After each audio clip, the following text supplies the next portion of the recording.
اللهم صل على سيدنا ومولانا محمد وعلى سيدنا علي وسيداتنا فاطمة وسيداتنا زينب وسيدنا حسن وسيدنا حسين عليه السلام وعلى آله وأصحابه وبارك وسلم وصلي عليه. رب اشرح لي صدري ويسر لي أمري واحلل عقدة من لساني يفقهوا قولي. کیسے ہیں آپ سب لوگ؟ ہسٹری آف اسلام جب ہم اصحاب باوفا آقائے دو جہان کے اصحاب باوفا کا تذکرہ کرتے ہیں تو یہ ایک ایسا کردار ہیں، ایک ایسا کیریکٹر ہیں. This character in Islam, in the history of Islam is actually very very fascinating for می.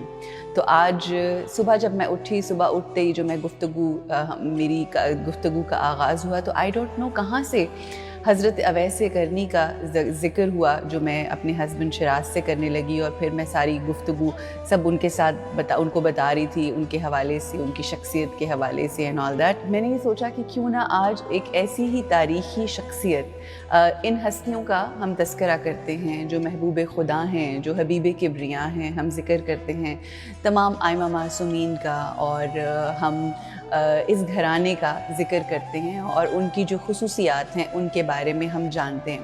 مگر میں نے یہ سوچا کہ کیوں نہ ہم ان کی فضیلت بیان کریں. ہم تو ان کے غلاموں کے جو غلام ہیں، ہم ان کو نہیں سمجھ سکتے. یہ تو پھر بہت ہی اعلیٰ اور بالا ہستیاں اور شخصیات ہیں، مگر یہ تذکرہ بہت ضروری ہے. کیونکہ ہمیں یہ جاننا ہے کہ جو ہمارے دلوں میں بستے ہیں، جن سے ہمیں اللہ کے نام پہ، اللہ کی راہ میں ہم ان سے عشق کرتے ہیں، تو وہ جنہوں نے اس زمانے میں رہ کر ان ہستیوں کے ساتھ، ان شخصیات کے ساتھ محبت اور عشق کی، تو اس عشق اور محبت کے صدقے میں ہم اس لیے نہیں کر رہے کیونکہ ہم وہ سب کچھ چاہتے ہیں ان سے، مگر ہم اس لیے کر رہے ہیں کہ ہم سیکھنا چاہتے ہیں. حضرت اویس کرنی جو کہ عاشق رسول خدا محمد مصطفیٰ حبیب کبریا ہیں، اور کیا عشق کرتے ہیں، اس قدر عشق کہ پوری زندگی میں حضرت اویس کرنی آج تک کبھی آقا کو آمنے سامنے روبرو نہیں دیکھا، مگر اس کے باوجود اس قدر قربت کا احساس ہے، اس قدر ان کی کہی ہوئی باتوں پر اطاعت اور اتباع ہے. ہر وہ چیز جو آقا کی محفلوں میں یا آقا کے مسجد نبوی میں بیٹھے ہوئے جتنے اصحاب کرام تھے وہ بیٹھ کے سنا کرتے تھے، مگر ہمیں وہ کہتے ہیں نا کہ مسجد نبوی میں بیٹھ کے ان کی گفتگو کو سننا اور ہے، مگر کہیں دور رہ کے ان کی کہی ہوئی گفتگو پہ عمل کرنا اور اس طرح سے کرنا کہ آقا اپنی محفلوں میں بیٹھ کے ان کا تذکرہ کریں، یہ اور ہے. یہ نصیبوں کے کھیل ہیں. اور نصیب کیسے بنتے ہیں؟ نصیب ایسے بنتے ہیں کہ جب ہم کوشش کرتے ہیں. اویس کرنی کا جو تعلق تھا وہ یمن کے ایک قبیلے قرن سے تھا، اور آقا دو جہان محمد مصطفیٰ صلی اللہ علیہ وآلہ وسلم جب بیٹھتے گفتگو کرتے تو کہتے کہ مجھے یمن کی طرف سے اللہ کی خوشبو آتی ہے.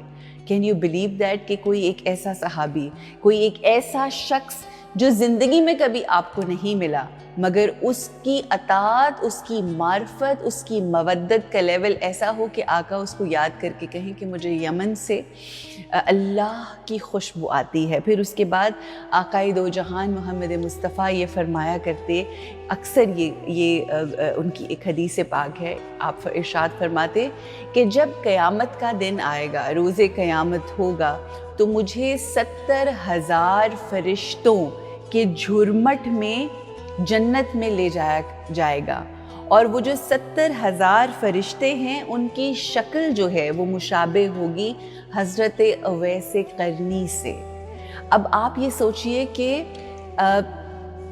کیا ایسی خاص بات تھی، کیا ایسی اسپیشیلٹی تھی حضرت اویس کرنی کی کہ جس کو اللہ سبحانہ وتعالیٰ نے اتنا بلند و بالا اور اعلیٰ کر دیا کہ اللہ کی ذات نے ان کو یہ مقام دے دیا. جب ان کا اس دنیا سے رخصت ہونے کا وقت آیا تو آپ نے باقاعدہ اپنی وصیت کی اور انہوں نے کہا کہ اے علی، یہ جو میرا جبہ ہے یہ اویس کرنی کو جا کے ملنا، اس کو میرا سلام دینا اور اس کو میرا یہ جبہ دینا. آپ یہ سوچئے کہ کتنی بڑی فضیلت ہوگی آقا کی نظر میں کہ وہ اس دنیا سے جانے سے پہلے حضرت اویس کرنی کے ہوا کو سلام بھیج رہے ہیں امام علی بن ابی طالب کے ذریعے, اور پھر یہ کہہ رہے ہیں کہ یہ جبہ ان کو دیجیے گا, اور پھر یہ کہہ رہے ہیں کہ حضرت اویس کرنی سے یہ کہیے گا کہ میرے لیے میری امت کے لیے دعا فرمائیں. کیوں؟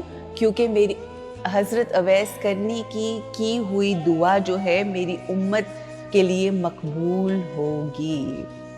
جسٹ امیجن کہ یہ کتنی بڑی بات ہے, یہ کس قدر بڑا مقام ہے کہ آقا امام علی سے کہہ رہے ہیں, آقا دو جہان امام علی سے کہہ رہے ہیں کہ اویس کرنی سے کہنا کہ میری امت کے لیے دعا کیجیے. کاش ہم اس بات کی اہمیت کو سمجھ جائیں. اب سوال یہ پیدا ہوتا ہے کہ آخر یہ اتنی فضیلت, اتنی اہمیت, اتنی ان کے حوالے سے یہ بات کیوں تھی؟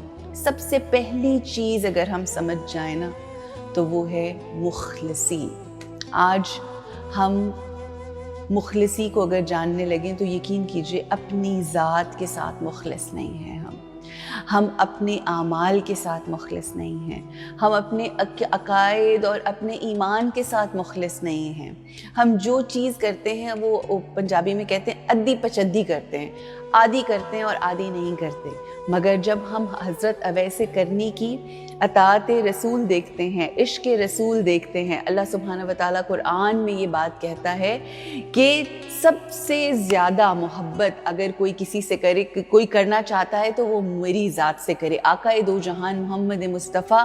اور اگر کوئی چاہتا ہے کہ میں کسی کو بخش دوں تو میری طرف مت آنا, میرے محبوب کی طرف جاؤ, میرے محبوب کے پاس جاؤ اور اس کے ذریعے سے میرے پاس آؤ. اور یہی وہ ہمیں عشق سکھاتا ہے, یہی بات ہمیں سکھاتی ہے کہ وہ عجب گھڑی تھی کہ جس گھڑی لیا درس نسخائے عشق کا.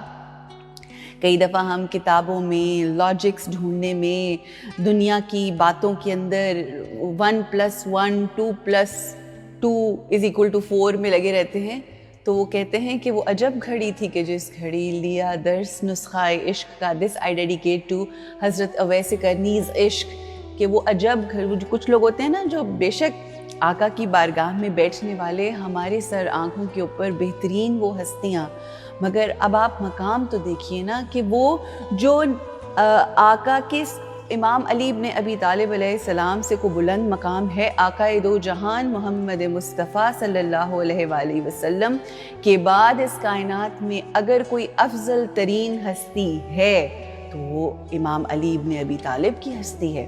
یہ بات میں نے ایک دفعہ نیشنل ٹیلی ویژن پہ کہہ دی تو ایک مولوی صاحب تھے, ان کو ذرا ناگوار گزر گئی. بہرحال اس کے اوپر ہماری بحث و مباحثہ بھی ہوا اور میں نے یہی شعر پڑھا تھا کہ وہ عجب گھڑی تھی کہ جس گھڑی لیا درس نسخہ عشق کا, جو کتاب عقل تھی طاق پر وہ وہیں دری کی دھری رہی. تو یہ تو عشق اور محبت کی باتیں ہیں. کئی دفعہ ہم کتابوں میں لکھ لکھ کے یاد کر کے بھی نہیں یاد کر پاتے, مگر کئی دفعہ کوئی ایسے لمحات ہوتے ہیں, کوئی ایسی نورانی گفتگو ہوتی ہے, کوئی ایسا اللہ کا کرم ہوتا ہے کہ ایسا نور سرایت کرتا ہے ہمارے دلوں کے اندر کہ سب کچھ بدل جاتا ہے. پھر حجتیں نہیں رہتی, پھر لاجکس نہیں رہتی کہ یہ کیسے ہوگا یا وہ کیسے ہوگا, پھر بس ہو جاتا ہے. کیونکہ رب کہتا ہے کن تو وہ فیکون ہو جاتا ہے, اور پھر آپ کی زندگی, آپ کا مقدر, آپ کا بولنا, چالنا, کردار, ہر چیز بدل جاتی ہے. دعا کیا کریں کہ اللہ کی ذات ہمارے دلوں کو ہدایت دے اور ہمارے دلوں میں وہ نور ڈال دے کہ ہمارے دل بدل جائیں. کیونکہ جب وہ بدلتا ہے تو وہ اپنی جناب سے جب بدلتا ہے تو وہ اپنے انداز سے بدلتا ہے.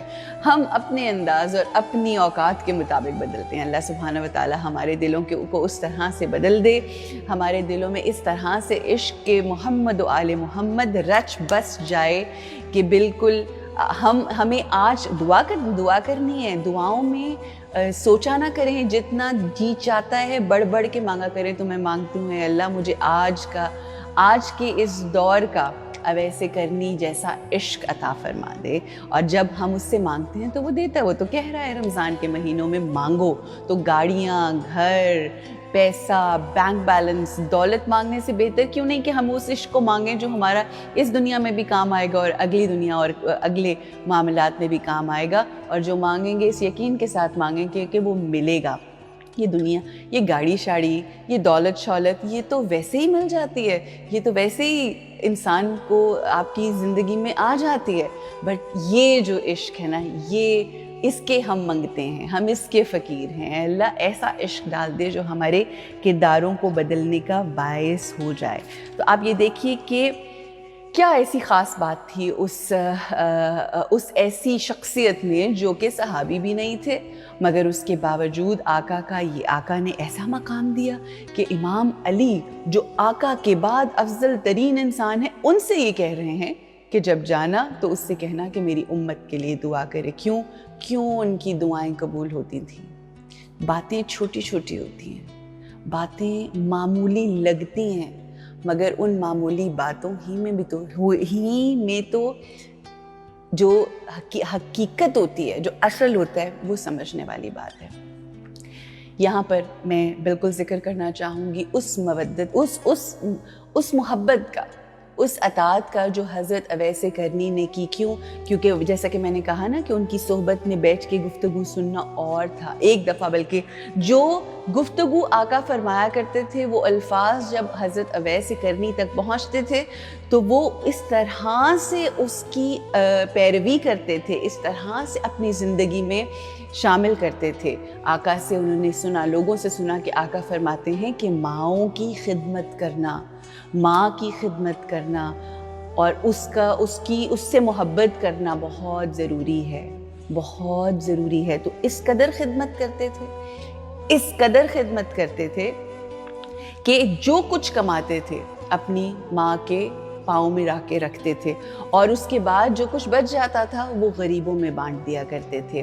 اس قدر ضعیف تھی ان کی ماں کہ ان کی خدمت کرتے ان کی خدمت ہر وقت کرتے تھے کہ جس کی وجہ سے وہ اپنے محبوب کو نہیں مل سکے, وہ اپنے آقا کو نہیں مل سکے. بلکہ کچھ روایات میں تو یہ بھی ملتا ہے کہ اپنی ماں سے تھوڑی سی اجازت لے کے کچھ تھوڑے سے وقت کی وہ ملنے کے لیے آئے, مگر بن ملے چلے گئے. اور دراصل اگر دیکھا جب بن ملے آقا دو جہان سے چلے گئے. کیونکہ ماں سے وعدہ کیا تھا, ایک تو وعدہ نبھایا, ایک ماں کی بات کو اس قدر اہمیت دی کہ وہ جو ان کی زندگی کا محور ہے ان سے ملنے کے لیے آئے ہیں یمن سے. مگر کیونکہ ماں سے وعدہ کیا تھا, آقا وہاں موجود نہیں تھے, کسی کام سے گئے ہوئے تھے, تو رکے نہیں, ان کی زیارت نہیں کی. ورنہ 1-2 دن رکنا کون سی بڑی بات تھی, مگر اپنی ماں کی بات کی اس قدر اہمیت کہ وہ چلے گئے. اور آقا نے آ کے لوگوں سے پوچھا تھا کہ یہاں کون آیا ہے, یہ ہمیں مختلف روایات میں ملتا ہے. تو یہ وہ والی بات ہو گئی کہ اس زمانے میں ان کی صحبت میں بیٹھ کے گفتگو سننا اور بات ہے, مگر ایون اس زمانے میں ان کی سنی ہوئی باتوں کے اوپر عمل کرنا دوسری بات ہے. اور آپ یہ دیکھیے کہ ہم جب اپنی گفتگو کرتے ہیں, چاہے اسپریچول النیسز ہوں جن کو ہم نے ختم کرنا ہے, چاہے اپنے گھروں کو جنت بنانا ہے, چاہے ہم نے معرفت کی منزلوں کے اوپر سے اوپر درجے پہ جانا ہے, the basic thing is زبانی کلامی نہیں ہو سکتا, زبانی کلامی نہیں ہو سکتا. پریکٹیکل یاد رکھیے کہ جو زبانی کلامی باتیں ہوتی ہیں نا, یہ 80% ہوتی ہیں. اگر آپ دنیاوی لحاظ سے بھی آ جائیں تو آپ کے 2 پرچے ہوتے ہیں. ایک ہوتا ہے جو پریکٹیکل ہوتا ہے, پریکٹیکل جو ہم بائیو فزکس اور کیمسٹری میں کرتے ہیں, ایک وہ پریکٹیکل ہوتا ہے, اور ایک ہوتا ہے جو ہم تھیوری لکھتے ہیں. تھیوری میں اگر آپ پاس ہو جائیں, مگر اگر آپ پریکٹیکل میں فیل ہیں تو آپ فارغ ہیں, یو آر فیلڈ, آپ کی سپلی آ جاتی ہے اس پیپر میں. سملرلی جتنی مرضی میں بیٹھ کے یہاں پہ گفتگو کر دوں, اگر میری زندگی میں عمل نہیں ہے تو it's 0 out of 100. So we all need to, ایسا نہیں ہو سکتا, یاد رکھیے کہ ہم کہیں کہ کیونکہ ہم آقا کے ماننے والے ہیں, کیونکہ ہم ان سے محبت کرتے ہیں تو ہم بخشے جائیں گے. حضرت اویس کرنی کی جب ہاتھ اٹھتے تھے تو وہ ایک اللہ کی جو دعا کرتے تھے وہ اللہ کی بارگاہ میں 100% قبول ہوتی تھی. ریزن کیا تھا؟ جو آقا فرما رہے ہیں وہ کام وہ کر رہے ہیں. سو جب لوگ اپنی زندگیوں کو اس طرح سے وقف کرتے ہیں ان کے عشق میں، پھر وہ شفاعت کا باعث بنتے ہیں. صرف منہ زبانی والوں کو کی لائنز اور ہوں گی، یاد رکھیے. سو اللہ ہمیں یہ توفیق دے کہ ہم اپنی زندگیوں میں اس طرح سے آگے بڑھ سکیں. کیونکہ دیکھیں، یاد رکھیں، اگر آپ چاہتے ہیں نا کہ اچھی گاڑی لیں، اور اگر آپ کی گاڑی خراب ہو گئی ہے تو ٹھیک تو کرانی پڑے گی. ٹھیک کرائے بغیر آپ ایسے کر کے ایسا نہیں ہو سکتا کہ آپ اپنی سوچوں سے صرف اسے کریں. You have to do the practical. You will have to move. You will have to take the car to the mechanic اور اسے فکس تو کرانا ہے. تو یہ عمل جب ہوگا تو گاڑی ٹھیک ہو جائے گی، پھر اس میں اللہ کی کرم نوازی ہو جائے گی اور آسانیاں فرماتا ہے اللہ سبحانہ و تعالیٰ. ایک شخص یہاں پر مجھے، کیونکہ مسجد نبوی کا تذکرہ کیا اور عمل کا تذکرہ کیا، جناب اویس کرنی کے عمل کا تذکرہ کیا، تو وہ جو میں نے بات کہی تھی نا کہ ادھر بیٹھ کے سننا اور ہے اور عمل کرنا اور ہے، چاہے دوری بھی ہو تو اٹ ڈزنٹ میٹر. ہم یہاں پر بیٹھ کے بھی کنیکٹ کر سکتے ہیں اپنے ان تمام پیاروں سے، وہ جو ان ہستیوں سے جنہیں اللہ محبت کرتا ہے، عشق کرتا ہے، اللہ کی چنیدہ ہیں. آج کل حالات ایسے ہیں، نہ کربلا جایا جا سکتا ہے، نہ مکہ مدینہ جایا جا سکتا ہے، نہ مشہد قم جایا جا سکتا ہے، نہ شام جایا جا سکتا ہے، سامرا بلد نہیں جا سکتے ہم ان جگہوں پہ. مگر اگر ہم عشق اویس کرنی کو اپنے ذہن میں رکھیں تو ہم اپنی سوچوں، اپنی روح کو وہاں لے جا سکتے ہیں. آپ یقین کیجئے اس عشق میں اس قدر پاور ہے کہ اگر وہ سچا ہے نا، اگر وہ مخلص ہے، تو یہ ہستیاں ایسی ہیں، وہ خود ان کی روحیں خود آپ کے پاس آتی ہیں. اور یقین کیجئے یہ ایک ایسا ایکسپیرینس ہے جو کرتا ہے نا اسی کو محسوس ہوتا ہے، اور وہی اس کے ثمرات اکٹھے کر سکتا ہے. ایک مرتبہ آقا لیکچر دے رہے تھے ان مسجد نبوی، تو ایک شخص آیا. میں آپ کو عمل کی بات بتا رہی ہوں کہ کئی دفعہ ہم کس قدر اپنی زندگی میں ان چیزوں کے اوپر غور و فکر نہیں کرتے. تو ایک شخص آیا، بہت جلدی میں تھا. اس نے آقا گفتگو فرما رہے تھے، جیسے ہی آقا نے کہیں پاز لیا یا تھوڑا رکے تو اس شخص نے ایک دم سے آقا کی بارگاہ میں سلام کیا کہ آقا السلام علیکم ورحمۃ اللہ. سلام کیا، آقا نے جواب دیا، اور اتنا کہہ کے وہ شخص وہاں سے چلا گیا. جب وہ شخص وہاں سے چلا گیا تو آقا دو جہان محمد مصطفیٰ صلی اللہ علیہ وآلہ وسلم اپنے پیارے اصحاب کو کہنے لگے کہ تم جانتے ہو کہ یہ شخص بہترین کام کرنے جا رہا ہے، اس دنیا کا بہترین شخص ہے اور بہترین کام کرنے جا رہا ہے. تو وہاں پر جو موجود اصحاب تھے وہ ایک دوسرے کی شکل دیکھنا شروع ہو گئے اور یہ کہنے لگے کہ آقا آپ اللہ کی محبوب ہیں، آپ اللہ کے حبیب ہیں. ہم آپ کی گفتگو، آپ مسجد نبوی میں بیٹھ کر، کہ جس کے ٹکڑے کو ریاض الجنہ کہتے ہیں، جنت کے ٹکڑوں میں سے ہیں، ہم وہاں پر بیٹھ کر آپ سے گفتگو سن رہے ہیں، جنت کی، اللہ کی باتیں، اس دنیا کی باتیں سن رہے ہیں. ہم آپ کی صحبت میں بیٹھے ہیں، ہم بہترین انسان، اور آپ سے گفتگو سن رہے ہیں. اس سے بہترین اور افضل عمل کیا ہو سکتا ہے؟ تو آقا مسکرائے اور آقا نے کہا کہ وہ شخص اپنے دل میں میرے لیے محبت رکھ کے اپنے بچوں کے لیے رزق حلال کمانے کے لیے جا رہا ہے، اور وہ اس دنیا کا بہترین اور اللہ کا پسندیدہ ترین کام کرنے جا رہا ہے. اللہ اس کو محبوب رکھتا ہے، اللہ اس کو اپنا حبیب سمجھتا ہے، اپنا دوست جانتا ہے. تو آپ یہ سوچئے کہ یہ چھوٹی چھوٹی چیزیں، ہاں مگر یاد رکھیے کہ وہ جو کام ہے نا، وہ کام اس شخص کا صرف کام نہیں ہے، اس کام کے ساتھ امانت داری ہے، اس کام میں سچائی ہے، اس کام میں وہ آنیسٹی ہے، وہ لگن ہے، وہ سنسیریٹی ہے جو اس کی ضرورت ہے. اسی طرح سے ہم جیسے رمضان اور مختلف جب ٹائمز آتے ہیں تو ماؤں کی ہم کس قدر فضیلت بیان کرتے ہیں. کیوں؟ کیونکہ ہمارے آقا نے بیان کی ہے. کیوں؟ کیونکہ قرآن بیان کرتا ہے، کہتا ہے کہ اپنے ماں باپ کو اف تک نہ کہو درست، مگر یاد رکھیے کہ ماؤں کی بھی بہت بڑی رسپانسبلٹی ہے۔ آج کل کی ماؤں کو یہ دیکھنا ہے کہ کیا وہ اپنے بچوں کو ماؤں کو یہ تو پتہ ہے کہ ان کو اپنا حق بتانا ہے کہ ہمارا تم پہ تمہارا ہم کتنا حق رکھتے ہیں تم پہ، مگر ماؤں کو ساتھ ساتھ یہ بھی بتانا ضروری ہے کہ اللہ کا حق کیا ہے۔ ماؤں کو یہ بھی جاننا ضروری ہے کہ ان کی ذمہ داری کیا ہے، ان کی رسپانسبلٹی ٹورڈز دیٹ چائلڈ جو ان کا بچہ ہے، کہ جس کے اوپر وہ کہتی ہیں کہ میں تمہیں اپنا دودھ نہیں بخشوں گی، یا میں تمہیں اپنا اگر کوئی بچہ یا کوئی شخص جو ہے وہ حق اور سچ کی بات کر رہا ہے تو اس کے اوپر بھی اس کو جسے کہتے ہیں نا کہ کیا جاتا ہے، بلیک میل کیا جاتا ہے اس باتوں کے اوپر۔ تو ہم جیسی ماؤں کا کہ اس قدر بڑی ذمہ داری ہے، کیونکہ اللہ نے ہمارے پاؤں کے نیچے جنت رکھی ہے نا، تو یہ جنت اگر ہمارے پاؤں کے نیچے رکھی ہے تو اس کے لیے بہت بڑی ذمہ داری ہے، بہت بڑی ذمہ داری ہے۔ جتنی بڑی آپ کو رتبہ دیا جاتا ہے اتنی بڑی ذمہ داری بچ جاتی ہے۔ ہم پہ ذمہ داری ہے کہ ہم سچ بولیں، ہم پہ ذمہ داری ہے کہ ہم حق پہ کھڑے ہوں اور بچوں کو بھی حق پہ کھڑا کروائیں اور حق والوں کے ساتھ رکھیں، سچوں کے ساتھ رکھیں۔ کیونکہ سچوں کے ساتھ ہی تو اللہ ہے، حق والوں کے ساتھ ہی تو اللہ ہے۔ ہماری ذمہ داری ہے ہم بچوں کو صبر والا بنائیں، مگر آج کل کی تو مائیں صبر والی نہیں ہیں۔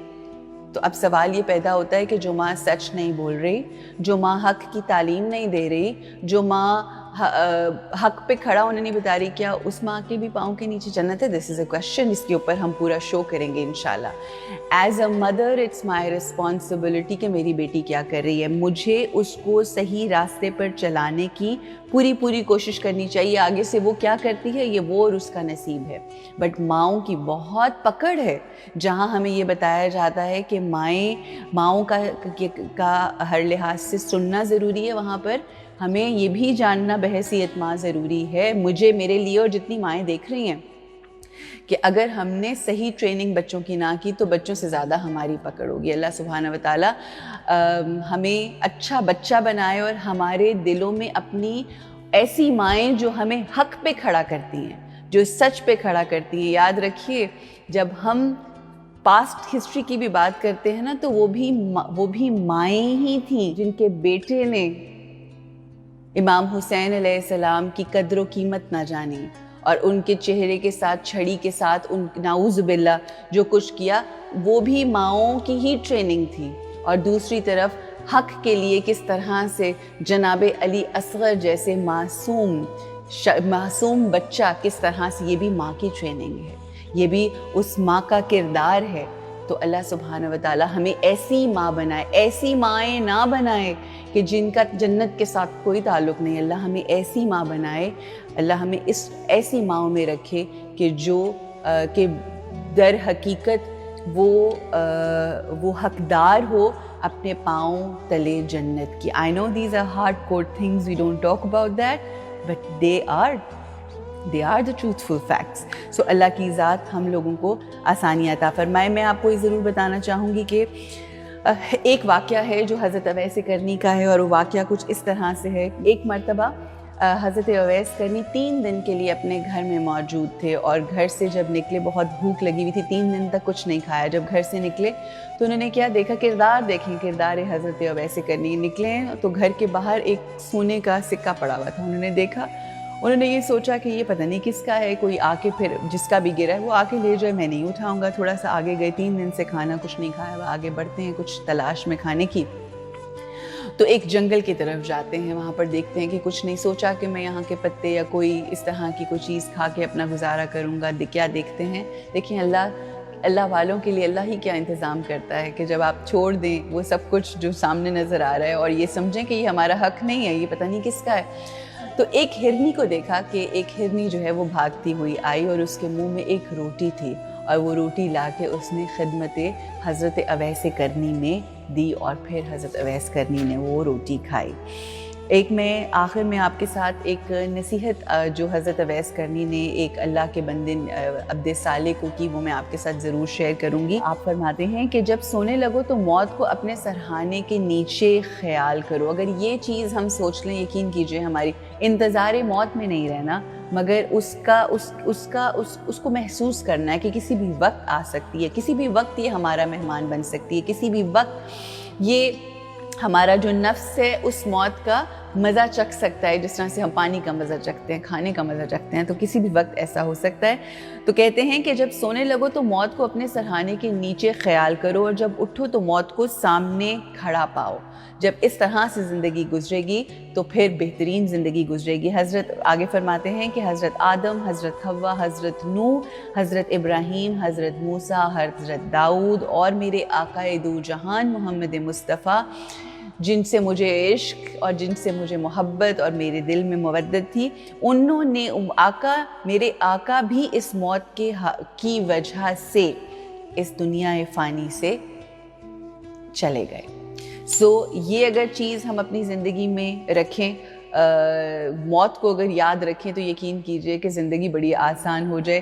آخر میں کہنا چاہوں گی کہ آپ کی جو عمر کے آخری دنوں میں حضرت امام علی علیہ السلام سے آپ کو پتہ ہے ملاقات ہوئی جنگ صفین میں۔ حضرت اویس کرنی اپنی ساری زندگی گزار کے حضرت علی علیہ السلام کی خدمت میں آئے جنگ صفین میں۔ آپ نے مطلب اس میں کیا، اس میں سارا معاملہ ہوا، اور آپ تھے جنگ صفین میں، آپ نے جنگ لڑی بھی اور پھر آپ شہید ہوئے۔ آپ کا جو کفن ہے، جب کفن دفن کا وقت آیا تو لوگوں نے جب ہل جل شروع کی تو آپ نے دیکھا کہ آپ کی ایک صندوقچی تھی جس میں سے ایک ایسا پر نور نورانی نکلا کفن کہ دنیا دیکھ کر حیران رہی۔